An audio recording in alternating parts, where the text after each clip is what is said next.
Buenas noches a todas, a todos y a todes. Le doy la más cordial bienvenida al ciclo de conversaciones abiertas. Mi nombre es Ignacio Utreras, mi pronombre es él, soy psicólogo, integrante de la unidad de terapia familiar y de pareja en diversidad sexual y género del Instituto Chileno de Terapia Familiar. La verdad es que esta noche estamos muy contentos de estar acá. Este año ha sido muy especial para nosotros, ya que estamos celebrando y conmemorando los 40 años desde la conformación del instituto. Han sido 40 años de trabajo por el bienestar de las personas, de poder acompañar a distintos profesionales en la formación clínica, y de poder entender la terapia desde un modelo contextual, desde un modelo relacional, poniendo énfasis en los recursos, en las resiliencias de las personas, de las parejas y de las familias.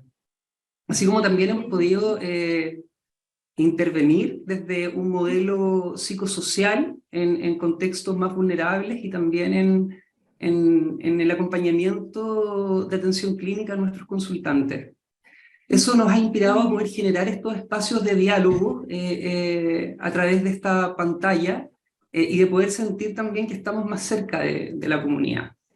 Dentro de estos 40 años, el sello del Instituto Chileno ha sido el compromiso en el trabajo que realizamos a diario, la colaboración interna, ¿cierto? Y también externa con otras unidades, con otras organizaciones, con otros ejes gubernamentales, también el respeto y la diversidad. Les voy a contar un poco de la unidad a la que pertenezco, que es la unidad de terapia familiar y de pareja en diversidad sexual y género, que se constituye el año 2016 como grupo de estudio y como grupo clínico el año 2018. Actualmente nosotros estamos conformados por 9 terapeutas y lo que hacemos es principalmente trabajar con familias donde uno o más integrantes pertenece a la comunidad de la diversidad sexual y género, y también con parejas LGTBI. El trabajo que nosotros llevamos a cabo semanalmente con nuestro equipo se basa principalmente en poder generar espacios de diálogo, de reflexiones conjuntas, de discusiones. Eso nos permite ampliar la mirada en temas de diversidad y también en temas de género. Así como también estar constantemente buscando nuevas formas de poder comprender. Tendemos a realizar un trabajo en coterapia, en sala espejo, que se ha ido adoptando después de la pandemia. Y donde por lo que hacemos también vamos revisando constantemente la posición de la persona del terapeuta. Entonces ahí vamos observando nuestras propias prácticas clínicas. Por ello para nosotros es fundamental la cohesión grupal, el compromiso, el respeto, y estamos constantemente mirando nuestros propios sesgos, las creencias que tenemos, y nos apoyamos harto en el trabajo en equipo. Y bueno, uno de los diálogos recurrentes que nos aparece como equipo y que además permite introducirnos en el tema de hoy es la necesidad que tenemos los seres humanos de pertenecer. El sentido de pertenencia es muy grande, sobre todo en la adolescencia, donde estamos en una especie de búsqueda, de querer encontrar respuestas acerca de cómo nos queremos mostrar en la vida. Y aquí, cierto, es donde surge esta necesidad de ser legitimado como un otro distinto. Y comienza a aparecer nuestra identidad. Es que si bien la identidad es algo dinámico que es como que no tiene fin, ¿cierto? Y que nos acompaña durante toda la vida, comienza a tomar fuerza en la adolescencia. Y damos cuenta también de una mejor salud mental cuando este proceso es acompañado por nuestras redes de apoyo, por nuestros seres queridos. El día de hoy tengo el placer de presentar a Cristian Spuller. Cristian es psicólogo, es terapeuta familiar y de pareja del Instituto de Terapia Familiar de Santiago, es magíster en Psicología Clínica de la Universidad de San Sebastián y doctor en Psicología de la Universidad Diego Portales. Actualmente Cristian es terapeuta familiar en la Unidad de Diversidad de Género en Grupo Mentaliza y también es terapeuta familiar en el Proyecto T de la Universidad Diego Portales. Así que un agrado, Cristian, volver a encontrarnos acá. El tema que hoy nos trae Cristian es Adolescentes Transgénero, desafíos y oportunidades en el trabajo clínico con familia. Durante toda la presentación pueden ir dejando las preguntas en el chat y al finalizar la exposición analizaremos las preguntas a Cristian. Hola Cristian, ¿cómo estás? Te doy la bienvenida. Hola, muchas gracias por la bienvenida. Quizás no me gustaría hacerlo, pero lo tengo que hacer igual, que todavía no soy doctor en psicología, soy candidato a doctor en psicología. Entonces, esa precisión tú sabes que es súper importante para las personas que nos están escuchando. Muchas gracias por la presentación, muchas gracias al Instituto por convidarme de nuevo. El año pasado y este año ha sido como bien fructífera la pega que hemos ido haciendo en conjunto, desde el CEP, desde la Universidad Diego Portales. Así que súper feliz y espero que lo que podamos hoy día conversar, el argumento que quiero desarrollar hoy día acá pueda, quiero decir, servir de algo. Quiero ser un poquito más optimista. Que el argumento que quiero desarrollar lo podamos ir comprendiendo a la luz de las propias vivencias, por un lado, de los papás y las mamás que nos están viendo, y de las prácticas clínicas de los colegas y las colegas que también nos están viendo. Traté de hacer una presentación que tomara esas dos mixturas, ¿no? Y espero que todo salga bien. Eso. Entonces ahora viene la parte en donde hay que apretar los botones, y en esa parte a veces va quedando como un poco la escoba, pero esperemos que no, porque ya esto lo probamos, ¿eh? Hicimos como una especie de ensayo. Ya. Y salió el tiro, no hubo ningún problema. Ahí se ve súper bien. ¿Se ve bien? Súper. Ok, de veras que las preguntas las van a hacer al final de la presentación. Como yo soy bueno para hablar, necesito ponerme un temporizador, si no, aquí podemos estar toda la noche y la idea es que no. Ya. A ver, lo que quiero hoy día compartir con ustedes es una pequeña presentación, digamos, una especie de presentación de argumento, ¿no? Que tiene como nombre así, ¿no? Adolescentes transgéneros, desafíos y oportunidades para el trabajo clínico con familia. Mi posición, digamos, hoy día de compartir estas reflexiones, esta evidencia, ¿no? Está sostenida, digamos, desde el Centro de Estudios de Psicología Clínica y Psicoterapia de la Universidad de Portales, el CEP, y del proyecto T, que es como el brazo clínico en donde trabajamos con personas de la diversidad sexo-género, particularmente familia y adolescentes. Cristian, Dime. disculpa, no sé si es posible que puedas mantener tu cámara encendida. Sí, claro. A ver, espérame. Pensé que estaba prendida. Dame un segundo. ¿Está prendida? Sí, ahí te vemos, ahí te vemos bien. Lo que no vemos es la pantalla. Veamos si se puede. Espérame. Ahí me veo, ¿no es cierto? Sí, ahí te ves. Ya. ¿Y ahora? Y ahí está súper bien. Muchas gracias, Cristian. Ya, súper. Gracias.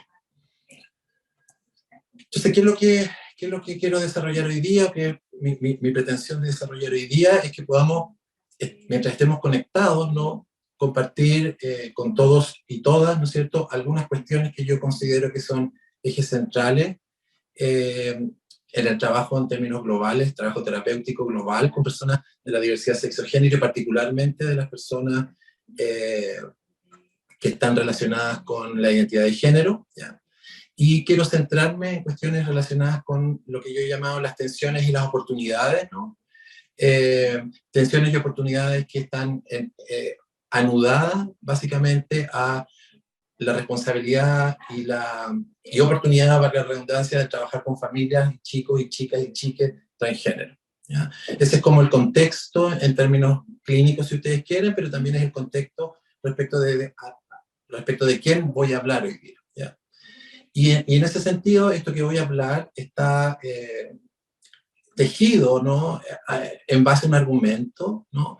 Y este argumento a mí me gustaría poder desplegarlo y que se centra básicamente en que el trabajo con adolescentes extranjeros y su familia no debiera agotarse, no debiera limitarse, no debiera sobrefocalizarse en cuestiones de identidad de género, sino que más bien, junto con aquello, servir de trampolín o de palanca, ¿no es cierto?, como una oportunidad de mejora relacional de un mayor alcance, ¿no? Y aquí estoy instalando la idea de el trabajo con chicos, chicas y chiques respecto a sus tránsitos identitarios, pero al mismo tiempo estoy relevando la idea de que pareciera ser, y la evidencia nos ha ido mostrando de manera bien repetida esto, que el trabajo desde lo clínico familiar, le hace terapia familiar, le hace intervención familiar o acompañamiento familiar,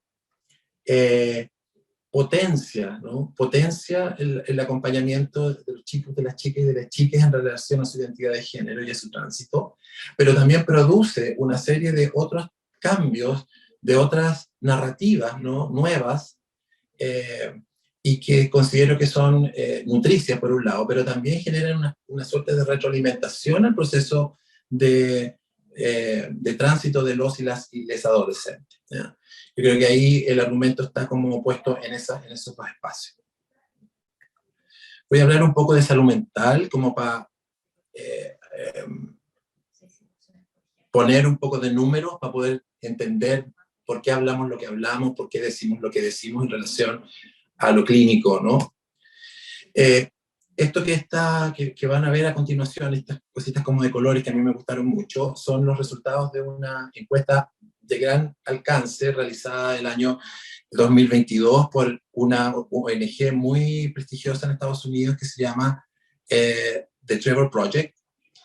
Y solamente para mostrar, si ustedes se fijan en los costados, ¿no?, hay como una especie como de puntos de colores que los descubrí recién en el iPad, entonces como que me engolosiné un poco con eso, para que se fijen de ahí, ¿no? Respecto a la experiencia de síntomas ansiosos, chicos, chicas y hombres trans tienen un 79%, o sea, lo que vamos viendo son porcentajes totales de indicadores de salud mental, ¿no? Experiencia de síntomas depresivos en mujeres y chicas transgénero un 60%, o género no binario o queer, ¿no es cierto?, un 79%, en casos de síntomas ansiosos, y de síntomas depresivos un 66%, ¿no? Y el questioning o una categoría como intermedia, ¿no? Una categoría intermedia en términos de la proyección que puede hacer un tránsito o una identidad de género en un momento determinado, síntomas ansiosos un 78% y síntomas depresivos un 63%. ¿Ya? Respecto a la tasa de jóvenes LGBTQ, ampliamos el espectro, ¿no es cierto?, que experimentaron discriminación. ¿Ya? Primero salud mental y ahora discriminación. Los chicos y los hombres transgénero, ¿no es cierto?, en un 86%, que eso es altísimo.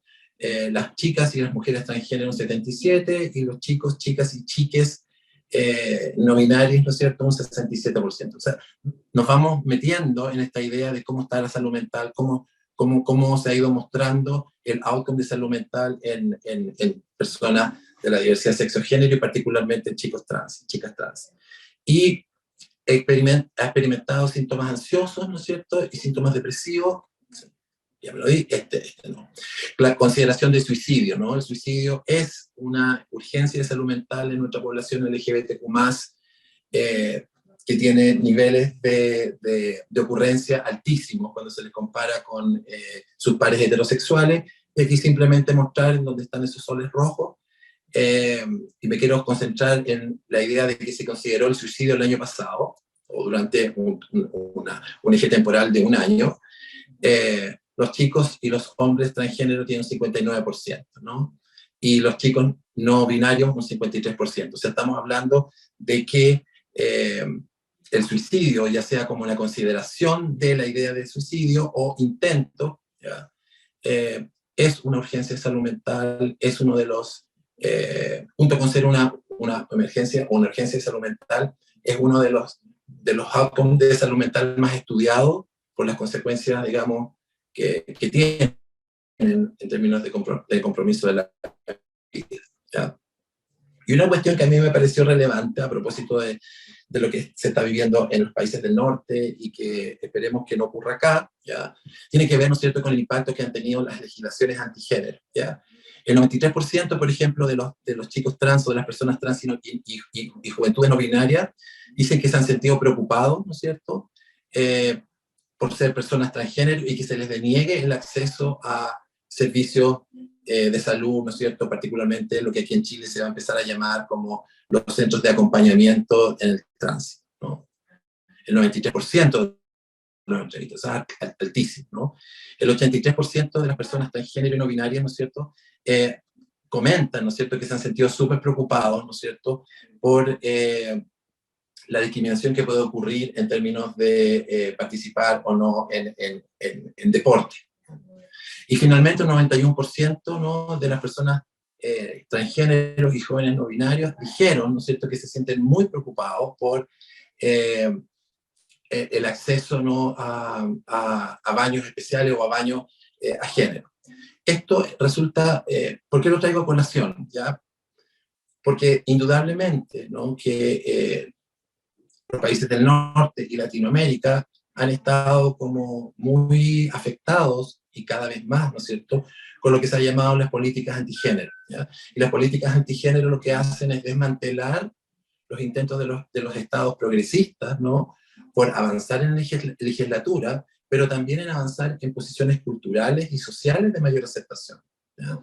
Y aquí estos tres ejemplos, ¿no?, que pueden ser, que uno puede pensar que son como menores, ¿no?, como el baño, como hacer deporte, o un poco, digamos, más importante, o centralmente más importante, que es el acceso a servicios de salud, y salud mental trans específico, ¿no? Que hay, aquí ya hay una manifestación de preocupación importante. Entonces, creo que esto es importante tenerlo en consideración, y no solamente los indicadores de salud mental más habituales, sino que también abrir el campo comprensivo y ver cómo aquellos estresores más distales, como diría Jan Meyer, ¿no es cierto?, sí van a tener un impacto y cada vez más en nuestra juventud trans, en nuestros adolescentes trans y, ¿no es cierto?, por rebote en su familia, ¿ya?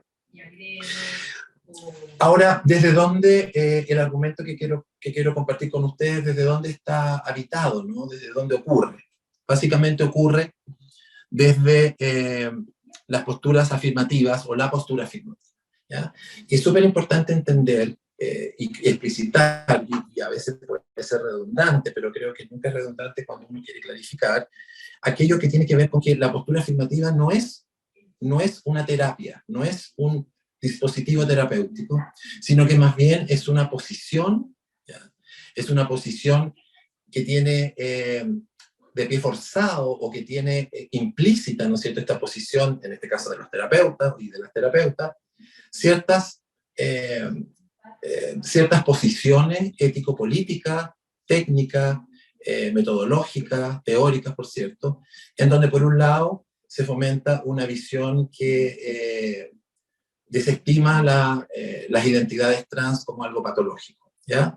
Y no solamente las identidades trans, sino que todo lo que tenga que ver con el espectro LGBTQ+, en términos identitarios, ¿ya? Y ahí, ¿no es cierto?, esa posición detrásito trae, ¿no es cierto?, la posibilidad de articular esa posición con ciertas pragmáticas específicas, como por ejemplo, visibilizar y abordar aquellos procesos negativos que impactan de manera muy fuerte, ¿no es cierto?, en la población LGBTQ+, como la transfobia, como la homofobia, ¿no? Y, ¿no es cierto?, mover y desestructurar el eje heteronormativo con el cual se miran, ¿no es cierto?, las relaciones entre las personas, la producción de conocimiento, cómo se heteronormativa el juego en los preescolares, ¿no? Entonces la idea de que la posición afirmativa no es solamente en relación a la terapia, sino que también es una manera de mirar cómo nos relacionamos, por un lado, y por otro lado, producir ciertas acciones afirmativas, ciertas acciones pragmáticas de visibilización, ¿ya? Y ahí lo que sustenta aquello, ¿no?, lo que sustenta o lo que nos da poder para poder sostener esta postura tiene que ver, ¿no es cierto?, con que la evidencia nos ha mostrado desde el año 70, desde el año 60 y algo en adelante, ¿no? Y que se cristaliza mucho más en el año 73 cuando se saca del DSM, no sé qué número era en ese momento, pero el DSM se saca la homosexualidad en términos generales, ¿no? Como patología, ¿no? Y ahí, ¿no es cierto?, empieza todo un camino que empieza a mostrarnos que no hay nada negativo, ni malo, ni perverso en las distintas formas y las distintas maneras de expresar la sexualidad, por un lado, y también en el reconocimiento que cada persona hace respecto a su identidad de género. Otra posición importante tiene que ver con lo que se ha llamado la competencia cultural, ¿no? Y la competencia cultural es un concepto que nos sirve como, yo siempre lo pienso como, no como conceptos separados, aunque tienen matices como distintos, sino que más bien como complementando una posición robusta para trabajar con personas de la diversidad sexo-género, ¿ya? Y la competencia cultural, ¿no es cierto?, tiene que ver con esta habilidad, con esta asunción de que las personas no solamente son portadoras de una patología, no solamente son portadoras de una historia, sino que esa historia y esa patología está arraigada en una suerte de matriz cultural, relacional, política, ¿no?, que define los cursos de acción, ¿no?, que define la forma en que una comunidad en particular, ¿no es cierto?, se va a abordar desde la medicina, desde la salud mental, etc., ¿no? Y ahí, ¿no es cierto?, hay tres puntos sustantivos y que nos ayudan a poder entender de alguna manera, sin ser esto una clase sobre competencia cultural, pero sí tener esta idea de que es una atención dirigida a una población específica. Cuando hablamos de competencia cultural, estamos hablando de las acciones que se ponen en juego en comunidades específicas. Por lo tanto, esas comunidades específicas, ¿no es cierto?, necesitan un acceso a la salud, en este caso a la salud mental, en igual condiciones que otras poblaciones, ¿ya? Y finalmente, ¿no es cierto?, el movimiento sustantivo de la competencia cultural está puesto en esta idea de evitar la discriminación y la estigmatización, y eso conectado con esta idea del acceso a la salud mental, ¿no? Y como el acceso a la salud mental en la población LGBTQ+, y particularmente en la población trans, es un asunto muy, muy complejo, ¿no?, y que rebota en los indicadores de salud mental, como ya lo ha propuesto Barrientos acá en Chile y sus equipos de investigación, o como lo que vienen proponiendo la gente del CEPS, Lemka, Tomisic, Claudio Martínez, etcétera, ¿no? Como el acceso es un asunto que repercute directamente en la salud mental, aun cuando el acceso no tenga que ver con salud mental, ¿ya? Ahora, ¿cómo podemos entender todo esto? ¿Cómo podemos entender desde estas dos posiciones, cómo podemos entender los autos de salud mental negativos? Aquí está el señor Jan Meyer, ¿no es cierto?, que fue el creador de este modelo llamado estrés de minoría, ¿no es cierto? Él ha estado muchas veces en Chile, ha conducido investigaciones como coautor, ¿no es cierto?, con gente de la Universidad de Santiago, con la Alberto Hurtado, ¿no? Y básicamente, no me voy a detener en esto, sino que básicamente lo que él dice es que las comunidades, y particularmente las comunidades de una orientación sexual particular, que funcionan como minorías, son y han estado, y lo más probable es que sigan estando, sometidas a niveles de estrés mucho más altos que comunidades que no son denominadas comunidades focalizadas o comunidades minoritarias, ¿no? Y esto se conecta con la posición de lo culturalmente competente, ¿no? Y él va a decir que el estrés distal, el estrés de la estructura social, ¿no es cierto?, va a tener un impacto profundo en la salud mental, va a tener un impacto profundo en cómo, en este caso, los adolescentes, ¿no?, tematizan o vehiculizan, por ejemplo, una salida del closet gay o lésbica o bisexual, o la promoción de una identidad de género diversa, ¿no? Y cómo lo distal genera, ¿no es cierto?, condiciones de posibilidad negativas para que aquello ocurra. Y habla él de los estresores más proximales, es decir, los estresores que son como la resultante subjetiva de los estresores más distales. Y ahí está, ¿no es cierto?, la homofobia internalizada o la transfobia internalizada, ¿no es cierto?, que mueve principios identitarios muy complejos y que son, digamos, de alguna manera nos ayudan a explicar, o es una explicación satisfactoria basada en la evidencia, de cómo es que el outcome de salud mental, los resultados de salud mental en personas trans, en personas LGBTQ+, son tan bajos. Y que no tiene que ver ni con la orientación sexual, ni con las identidades de género, sino que más bien tiene que ver con estas otras cosas, o estas otras variables que él llama estresores.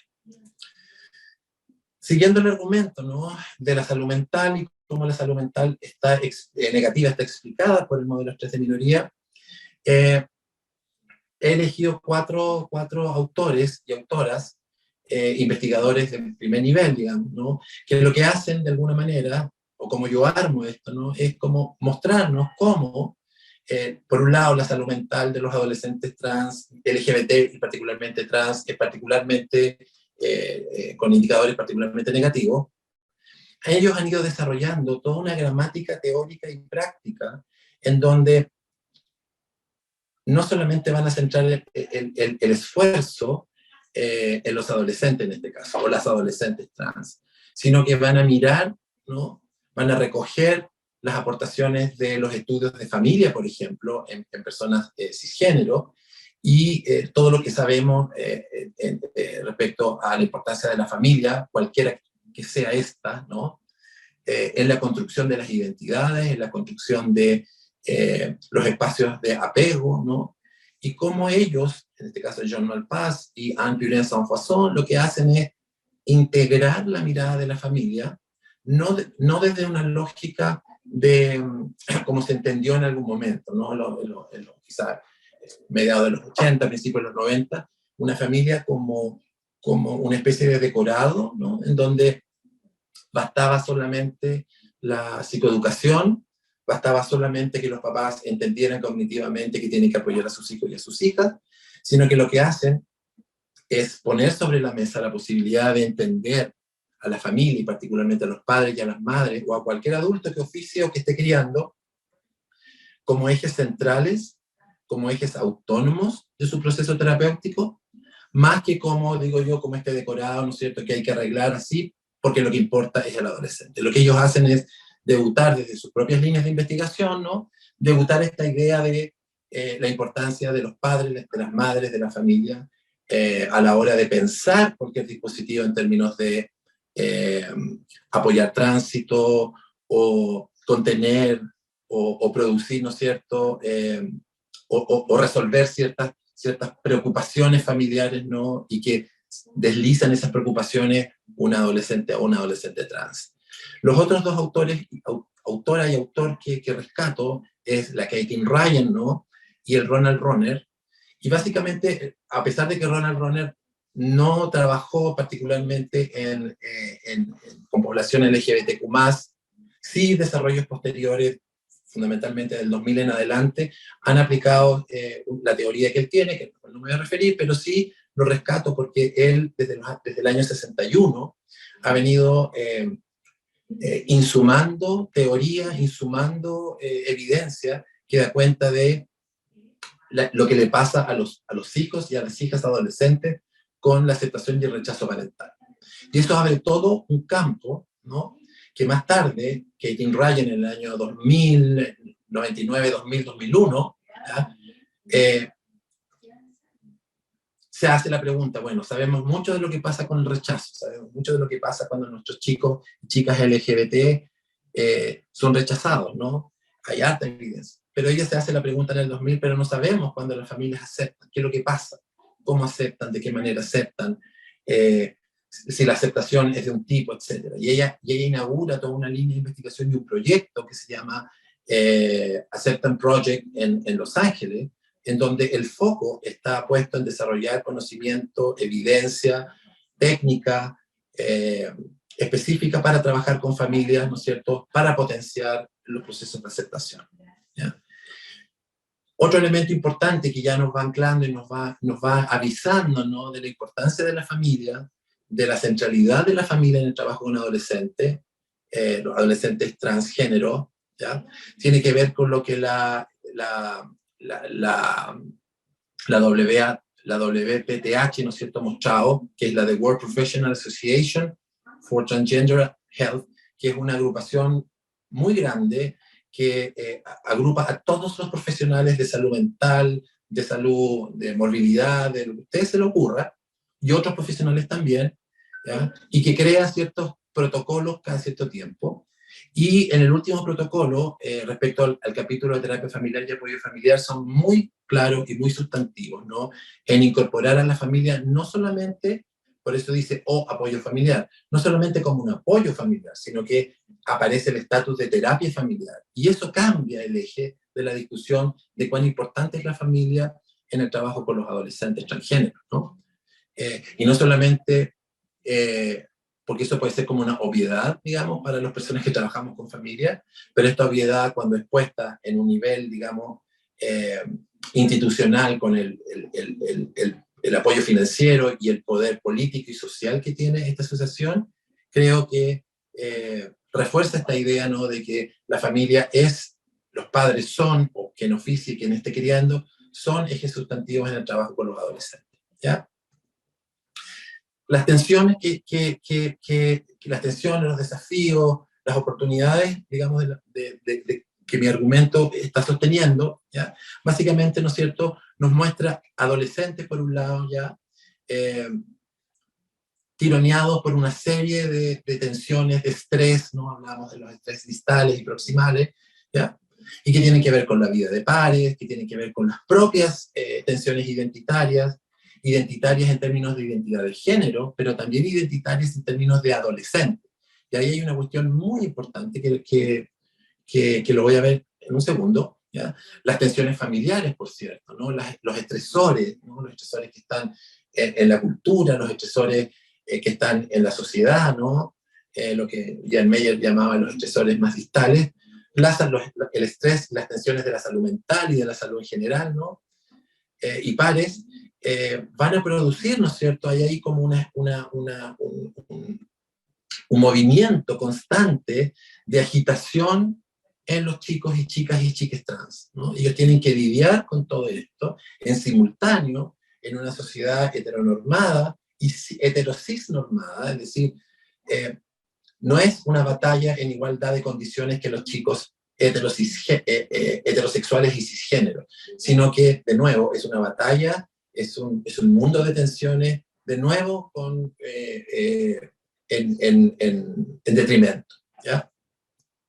Pero también hay otras tensiones, ¿no? Y aquí siguiendo el argumento respecto de la centralidad de la familia, y que son las tensiones que los padres, las madres y los cuidadores. Lo más probable es que toda la audiencia, o parte de la audiencia, ¿no es cierto?, se ha encontrado con esto, ¿no? Alguien que diga, ¿por qué me pasó esto?, ¿no es cierto? ¿Seré una mala mamá? ¿Seré un mal papá?, ¿no? O ambos, no sé, ¿será que está llamando la atención? ¿Será que es una moda? ¿Será que se le irá a pasar? Mejor no hablemos de esto, y si buscara ayuda para llevarlo a alguna terapia que haga que esto se pase, ¿no? Y estas tensiones y estas dudas, yo las he ido agrupando, ¿no?, en una especie como de ejercicio de sistematización. Por un lado, en las dudas de la parentalidad aumentada, ¿no? Es decir, ¿cómo es que yo, siendo buen papá, buena mamá, etcétera, me pasa esto? ¿Ya? Y por otro lado, las dudas respecto por la parentalidad ausente.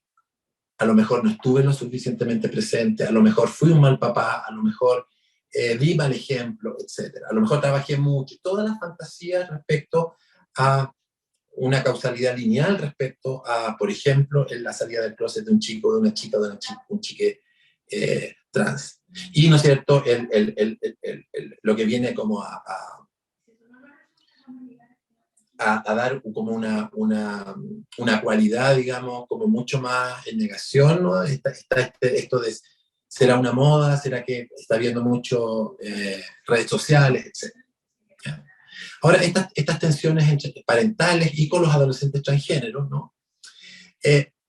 Básicamente, y lo plantea John Malpass, ¿no es cierto?, y lo plantea y hace un punto muy importante en la última investigación, ¿no? Que fue una revisión sistemática sobre mejores prácticas con familias de chicos trans, ¿no es cierto? Y esta tensión se produce a propósito de ciertas preguntas. O sea, ¿cómo aceptar? Pero al mismo tiempo, ¿cómo cuidar? ¿Cómo no rechazar? Que no es lo mismo que aceptar, ¿no? ¿Cómo entender la variable cognitiva, ¿no? Y queda fuera el cómo me siento, ¿no? ¿Quién nos entiende? ¿No? Es como la explicación de estamos solos, ¿no? La vivencia de estar solos y solas frente a algo que se les viene encima, y que cuando se les viene encima ya ha ocurrido un tiempo antes, ¿no? ¿Qué le dirá a la gente? ¿No? Y si se arrepiente, y si le agreden, ¿no? Y ahí aparecen los otros como, como, eh, como aparece la violencia, ¿no? Aparece el dilema de cómo presentar esta situación a la familia extensa o a los amigos, ¿no? En cambio, los chicos y las chicas y las chiques, no que respondan, pero su posición, esto no es una moda, apóyame, acéptame, ayúdame, respeta mi pronombre, respeta mi nombre social, apóyame en mi tratamiento. Y es bien importante, porque si bien yo partí los papás como pregunta y los chicos y chicas como afirmaciones, no respuestas, pero como afirmaciones, esto no excluye a que los chicos y las chicas también tengan preguntas. Pero el argumento está puesto acá, en que en la medida de que esta tensión, ¿no es cierto?, frente a la salida del closet, frente a poner temas de lo trans sobre la mesa, ¿no? Y derechamente, ¿no es cierto?, insistir e iterar en una identidad de género particular, ¿no? Lo que ocurre ahí, ¿no? Lo que hemos visto, ¿no? Es que los papás como que bajan la velocidad, ¿no? Como que los papás se repliegan, ¿ya? Tratan de comprender lo que les pasa utilizando sus propios marcos normativos, sus propios marcos teóricos, sus propias narrativas familiares para poder entender eso. Y lo que ocurre ahí es un fenómeno de repliegue. Y es muy interesante porque lo que ocurre con los chicos y las chicas y los chiques cuando salen del closet es que aumenta la velocidad, ¿no? Ya no es solamente esto, sino que también quiero esto otro, quiero el nombre, quiero la ropa, quiero la hormonación, lo quieren todo. Y ahí, ¿no es cierto?, se produce una de las tensiones más, a mi juicio, son las tensiones más importantes y que se relacionan fundamentalmente con la sincronización y la temporalidad, ¿no? Vemos cómo esta tensión entre los padres, las madres y los adolescentes estriba en esta como asincronía de los procesos, ¿no? Por un lado, y por otro lado, cómo la temporalidad, es decir, cuando yo salgo del closet, yo ya salí del closet, conmigo mismo, o conmigo misma, o conmigo mismo.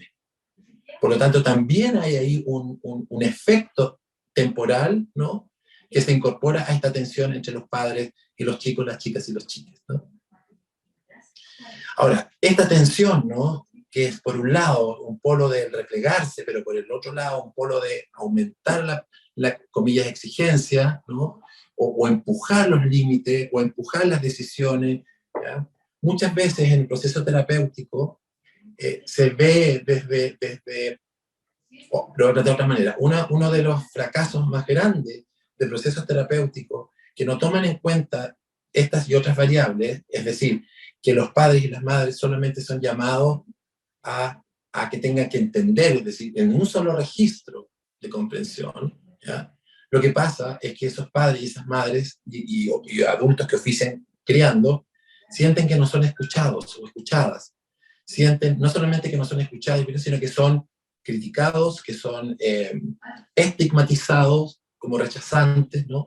Y lo que al final eso hace es que el repliegue en esta tensión de la sincronía y la temporalidad se acrecente, ¿ya? Y la tensión aumente. ¿Por qué? Porque el adolescente y la adolescente va a querer más, porque está experienciando y está diciendo y está poniendo visible algo que seguramente ha estado en su closet personal durante muchos años, ¿no? O sea, esa tensión es fundamental y sustantiva, comprenderla como un piso necesario para poder levantar acompañamientos y procesos interventivos con familias de chicos y chicas trans, ¿ya? Algunas cuestiones que yo considero que son importantes y que son para mí oportunidades, ¿no? Las veo como oportunidades en el trabajo con con familias de chicos y chicas trans, y que lo conecto con lo que dije al principio, ¿no? Con esta idea de que el acompañamiento no se agota en acompañar al adolescente, y tampoco se agota en las acciones que hay que hacer, ¿no? Que son pragmáticas, sino que tiene y releva, ¿no? La posibilidad, y se juega ahí la posibilidad de modificaciones digamos que son sustantivas a nivel de dinámicas relacionales, que pueden fundar formas distintas, mejores por cierto, de relación. ¿Ya? Y ahí, ¿no es cierto?, con los padres, los investigadores y las investigadoras concuerdan, digamos, que la validación de los sentimientos negativos de los padres y las madres en un espacio protegido es fundamental. ¿Ya? El reconocimiento de las necesidades de un espacio terapéutico propio, es decir, no solamente validarlas, sino que además, previo a eso, reconocer es importante que los papás y las mamás tengan un espacio terapéutico propio, en donde el niño, el hijo, la hija o el hijo no entren ni físicamente, ni simbólicamente, sino que sea exclusivo de estos padres, ¿no? Validación de ellos como sujetos con experiencias subjetivas propias, ¿no? Eso es súper importante, ¿no? Cómo poder entender cómo estos papás entienden lo que les pasa, pero por otro lado, cómo sienten lo que les pasa, cómo organizan una narrativa explicativa por un lado, ¿ya? Y cómo, y las opciones que tienen de poder construir otras narrativas alternativas que les permitan moverse en una dirección de la aceptación, ¿no? Validación, ¿no es cierto? Y ahí yo puse amplificación de los sentimientos de amor y cuidado hacia sus hijos. Conversando con Jan en Buenos Aires, me acuerdo que hablábamos sobre esto, ¿no? Y él me decía que a él le hacía mucho sentido esto y que él trabajaba mucho en la línea, ¿no? de poder hacer espacios protegidos para padres y madres u otros que oficien y que estén criando, que le hacía mucho sentido eso, ¿no? Y que la diferencia cuando se hacía y que cuando no se hacía, el efecto que tenía en el trabajo en simultáneo con los adolescentes nunca era tan potente, ¿no? Y conversando mucho antes, digamos, con Anne-Marie, ella me decía, y a mí me hizo mucho sentido, de cómo muchas veces, en un primer momento, ciertas acciones que aparecen como acciones de rechazo, cuando no se exploran, es decir, cuando no existe el espacio que reconoce las necesidades particulares y terapéuticas de los papás y las mamás, cuando no se validan los sentimientos negativos, uno no tiene acceso, y que muchas veces esas acciones que en un primer momento se ven como rechazo, en el fondo están sostenidas por el amor y el cuidado. Y cuando uno releva el amor y el cuidado, dice ella, aparecen otras gramáticas, aparecen otras formas, y que por cierto permiten construir, ¿no? Permiten mirar desde otros ejes como algo que puede ser rechazo en algún momento, cuando se devela, cuando se abre en un espacio terapéutico específico, aparecen el amor, el cuidado, el miedo y otra serie de emociones que no necesariamente aparecen, ¿no es cierto?, cuando uno ve a un papá o una mamá, entre comillas, rechazando, ¿ya? Y finalmente mostrar el valor de la aceptación como un proceso gradual, es decir, la aceptación y el rechazo, si bien es cierto, se pueden entender como conductas, ¿no? Como conductas, en un primer momento se entendían como conductas dicotómicas, o aceptas o rechazas, posteriormente se fueron entendiendo como conductas en un continuo, ¿no? Pero hoy día, a propósito de mi investigación doctoral, lo que hemos ido dándonos cuenta es que la aceptación y el rechazo son formas, son formas que van tomando ciertas conductas, ciertas emociones, ciertas narrativas, ¿ya? Pero que están sostenidas por patrones interaccionales específicos, ¿ya? Entonces, como que en el fondo, complejizar esto de aceptar y rechazar para poder ir a mirar qué es lo que hace que una familia, por ejemplo, que es la pregunta que se hizo Caitlin Ryan en el año 2000, ¿qué hace que una familia pueda aceptar? ¿Ya? ¿Cuáles son las condiciones de posibilidad de que una familia rechace? Y hoy día, en el 2023, mi pregunta es, ¿cuáles son las dinámicas relacionales de una familia que cuando se echan a andar, cuando se describen, cuando se abren, elicitan contenidos de aceptación? ¿Ya? Y eso tiene un valor terapéutico muy importante. Sin embargo, cuando uno muestra y le muestra a los papás que la aceptación es un valor, pero que es un valor de proceso, no es automático. ¿Ya? Muchas veces, cuando es automático, yo tiendo a sospechar, ¿no? Y es lo que yo llamaba los papás y las mamás aceptadoras ansiosas, ¿no? Yo ya lo acepté, ya no hay nada más que hablar, y el nada más que hablar lo que hace es poner una lápida sobre un mundo dialógico que está por descubrirse, ¿no? Y por lo general, ese tipo de aceptación más ansiosa deviene en procesos de rechazo mucho más fuertes, mucho más intensos, ¿no? Versus aceptaciones más de proceso, ¿no? En donde uno ve que la aceptación puede ser en un área, en un aspecto, pero en otro puede ser que haya un rechazo todavía y cómo eso va conversando, ¿no? Y pareciera ser que los aceptadores y las aceptadoras más reflexivos tienden a sostener sus procesos de reflexión y de aceptación en el tiempo y ayudan temporalmente a sostener los procesos de tránsito, ¿no? Y en los y las adolescentes, ¿no? Validar el espacio como un espacio protector y libre de violencia, ¿ya? Esa es la proposición en el acompañamiento individual, ¿ya? Validar, y aquí lo marco en rojo porque conversa y dialoga con lo que uno pediría o haría o pensaría respecto a los papás, validar sentimientos negativos hacia los padres y las madres, ¿no? ¿Ya?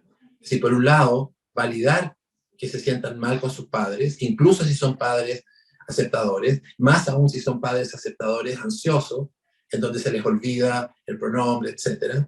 Pero también entender y validar los sentimientos negativos que esos padres pueden tener respecto al proceso de tránsito, ¿ya? Validar los aprendizajes, organizar relacionalmente la mirada, y no solamente como una cuestión eminentemente pragmática de conductas, ¿ya? Sino que abrir la mirada en términos de relaciones, en términos de interacciones, en términos de conversaciones, ¿no? Validar la posición de los padres y las madres en un momento determinado. Ayudar a aumentar la superficie de reflexión de los chicos, de las chicas y de los chiques, ¿no? Respecto de lo que les puede estar pasando a sus padres. Mostrar el valor de la aceptación como un proceso con tiempos, desafíos, objetivos y alcances diferenciados.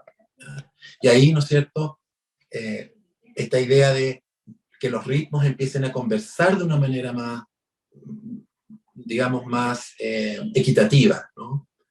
Que los padres puedan salir del closet, de su closet, digamos, cuando entraron, ¿no? Que los adolescentes no vayan a 500 kilómetros por hora solamente, sino que puedan detenerse, puedan esperar, ¿no? Todo esté en un contexto protegido y libre de violencia, que puedan esperar a sus padres, que pueda haber una armonización en términos de cómo ir caminando lo más juntos posible, ¿no? Mostrar que las transiciones son un fenómeno que afecta a toda la familia, ¿ya? Que no es solamente algo que les afecte a ellos, a ellas o a ellas, ¿ya? Y que básicamente es un proceso relacional y no solamente individual. Cuando uno instala en ambos, en los papás y en la mamá, la idea de lo relacional, en mi experiencia personal como terapeuta, lleva más de 10 años trabajando en esto, cuando uno lee la literatura y la evidencia, cuando se logra esa sincronía en entender que esto es relacional y de proceso, eso ayuda mucho, sobre todo en los chicos, las chicas y las chiques, no en desalentarlos a que avancen en su proceso hacia otro tipo de transiciones, sino que más bien a reconocer lo difícil que va a ser y lo difícil que puede ser si es que no van acompañados. No si no están aceptados, que ese sería un nivel, sino que el otro nivel si es que no van acompañados, ¿ya? Y esto cambia las dinámicas, cambia las conversaciones en sesión se vuelven mucho más amables, mucho más de escucha, ¿ya? Mucho menos de tú te vas a llamar Juanita y te vas a poner Juanita y yo jamás te voy a decir Pedro. Como que se van moviendo esas posiciones que pudieran tildarse de rechazantes en un momento. También se van moviendo las posiciones de la sobredemanda, ¿no? Y ahí los chicos también, y las chicas y los chicos también van generando toda una superficie de reflexión que además les sirve para poder trabajar otros aspectos de su tránsito, ¿ya? Para trabajar otros aspectos de su identidad, ¿ya? Ahora, ¿qué oportunidades? Básicamente, y con esto termino, ¿no es cierto? Potenciar el valor de la no patologización de los procesos terapéuticos, ¿ya? Es decir, trabajar en esta lógica de la centralidad de los padres, del estatuto propio terapéutico de los padres y de las madres, ¿no? Tratar de que la atención de la desincronía y de la no temporalidad, ¿no es cierto?, puedan tratar de conversar de la mejor forma, ¿ya? Trabajar pensando en un todo y articular, ¿ya? Acciones diferenciadas. El pensar en un todo, técnicamente podríamos decirlo, pensar sistémicamente, aunque hagamos acciones individuales, ¿ya? Eso también es como muy, muy interesante porque también nos permite una superficie reflexiva distinta, ¿ya? Construir posiciones compasivas y éticas en el acompañamiento, ¿ya? Tanto de los adolescentes como de los padres, ¿ya? Vivenciar los procesos terapéuticos como dinámicas interconectadas con rítmicas, tempos y horizontes diversos, ¿no? La idea de la tensión de los tiempos y las velocidades, ¿no? Y finalmente, construir espacios terapéuticos seguros, pertinentes y con profundo sentido ético, ¿ya? Y ahora, si uno los diera vuelta y las pusiera en otro orden, la idea es que uno pudiera quedarse con esta construcción relacional de mirar los procesos terapéuticos de acompañamiento de familias, padres, madres y adultos que cuidan con adolescentes transgéneros desde estas posiciones, ¿no? Estas posiciones diferenciadas, pero pensadas como un todo, posiciones afirmativas, posiciones que son culturalmente pertinentes, ¿no? Salirse de la patología, a pesar de que los chicos y las chicas y los padres y las madres tienen derecho a enfermarse. La patologización no significa que uno se pueda enfermar, ¿no? Son dos cosas diferentes, ¿no? Junto con construir puentes de acercamiento, de bajar la intensidad y la brecha entre la rítmica y los tiempos, ¿no? También ayudar a construir posiciones compasivas, ¿no? Pero compasivas desde una ética del acompañamiento, desde una ética de la responsabilidad de que los adultos son adultos y los adolescentes son adolescentes, ¿no? Y ahí para mí es fundamental, ¿no? La posición del terapeuta en términos de un agente ético-político, ¿no? De resguardo, no solamente en la lógica binaria de resguardar a los adolescentes, sino que de resguardar el espacio interaccional en donde los adolescentes y las adolescentes funcionan. Su familia, el espacio terapéutico, el colegio. Eso. Eso es lo que traía hoy día para compartir con ustedes. Voy a... Ahí te veo, Cristian. Bueno, sin duda interesante lo que nos traes hoy día. Me quedaban ahí como dos reflexiones. Primero pensaba en esto de los índices de salud mental, ¿verdad? Que son tan bajos y pensaba en esto de estrés de minorías, en un 93% donde se le niega el acceso a las personas con diversidad de género y diversidad sexual, 91% de jóvenes trans y no binarios que se sienten preocupados por algo tan básico que son los baños, ¿cierto? Acceso a baños, y pensaba en la importancia de que se puedan generar estos espacios de conversación, estos espacios de diálogo, ¿cierto? Que esto no tiene que ver con muchas veces con provocación, sino que al contrario, con la necesidad de ser legitimado, con la necesidad de que nos hagan ley, con la necesidad de pertenencia. Y a su vez también pensaba un poco en la importancia de que se puedan dar estos diálogos, ¿cierto? Donde se pueda un poco entender las narrativas, donde se pueden revisar las creencias que están a la base de las familias, ¿cierto? De algunos integrantes que pudiesen tener una postura un poco más rechazante. E invitar también a las familias a reflexionar en torno a sus propios significados. Como que me queda un poco eso a modo de reflexión. Hay algunas preguntas que nos han ido haciendo y que tienen que ver con algo que nosotros también hemos visto en la unidad y que nos gustaría que pudiéramos revisar, que pudiéramos mirar, que tiene que ver con cómo manejar los secretos familiares cuando alguna persona que está transitando no quiere que algún integrante se entere, que algún integrante sepa, por miedo al rechazo? A ver, yo separaría dos cosas.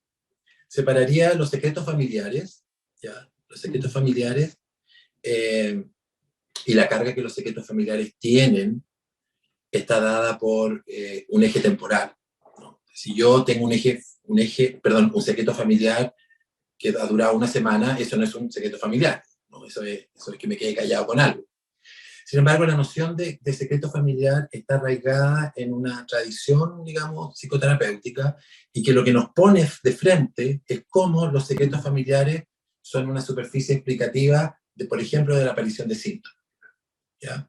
Ahora, habiendo hecho esa pequeña aclaración, a mí me parece que cuando un chico, una chica o un chique le dice a sus papás, a su mamá, a su familia, que no quiere que alguien sepa, es decir, está apuntando directamente a la transición social, a mí me parece que eso es, primero, de una legitimidad tremenda, pero al mismo tiempo es un punto y es un eje a trabajar en la terapia, en el acompañamiento. El trabajar qué pasa que no quieres, o cómo es que no quieres, qué te imaginas que se pasaría, y trabajarlo en términos, quizás como digo, no tanto como un secreto, sino que más bien como el derecho que alguien tiene a que parte de su intimidad no aparezca, ¿ya? En la experiencia, cuando uno trabaja en el capítulo de la transición social, justamente son los chicos, las chicas y los chiques los que nos van mostrando y les van mostrando a los papás cómo hacer esa ruta. Muchas veces los papás y las mamás se anticipan, ¿no? En esta cosa como de querer alcanzarlo en la carrera, se anticipan y le cuentan a la abuela, le cuentan al abuelo, y eso tiene un efecto muy complejo, ¿no? ¿Por qué le contaste algo si yo le quería contar? Esa es una primera narrativa. ¿O por qué yo le contaste algo de que te dije que no le contaras? ¿No? La narrativa de sentirse como traicionado o traicionada. Cuando yo iba a hacer eso, entonces los papás y las mamás a veces se roban, digo yo se roban, un poquito fuerte la palabra, pero se adelantan y toman por su mano algo que es súper sustantivo y afirmante en los procesos de tránsito de los chicos y de las chicas, ¿eh? Yo haría como esa diferencia, no lo trataría como un secreto, ¿no? Ahora, si el chico tiene 37 años y nunca le dijo a nadie que fue trans, estaríamos hablando de otra cosa, ¿no? Pero, pero yo haría esa distinción y pondría ese acento en un poco en lo terapéutico, ¿no? Como eso puede ser una oportunidad de tematizarlo en la terapia. Ahora también, otra pregunta que también surge y ha aparecido harto es ¿con qué se encuentra la familia cuando aparece el concepto trans? Perdón, ¿cómo se encuentra la familia? ¿O con lo que se encuentra? ¿Con qué se encuentra? ¿Con qué se encuentra la familia cuando aparece este concepto trans? Ya. La evidencia dice, y mi experiencia personal clínica dice que la mayoría, no la mayoría, el encuentro de papás, mamás y otros con la noticia, ¿no? Mira, estaba súper bonito una mención que hice, pero me la salté de una sistematización que hicimos de grupo de padres. Y voy a responder desde ahí, ¿no? Los papás decían, fue como un balde de agua fría, ¿no? Es decir, dan cuenta de algo que no lo ven, no, es como impactante, pero también aparece esta idea que es bien complicada, ¿no? Y sí, yo creo que es una de las cuestiones más complicadas, que es, nunca me di cuenta, nunca nos dimos cuenta, nunca hubo ni nada que nos dijera, porque le gustaba el fútbol, a ella le gustaban las muñecas, y nunca nos dimos cuenta que es. Porque esa queja, ¿no? que es una de las respuestas o del modo de enfrentar, tiene como altas implicancias respecto de cómo sostener, digamos, los diálogos, como dices tú, las interacciones más virtuosas, ¿eh? Porque pareciera ser que habría que darse cuenta antes, y si me doy cuenta antes, tiene más valor, Pero también raya con esta idea de las parentalidades aumentadas, ¿no? Puta, no me di cuenta que soy mal padre, no me di cuenta que soy mala madre. Entonces, como que por hartos lados tiene complejidades eso, ¿no?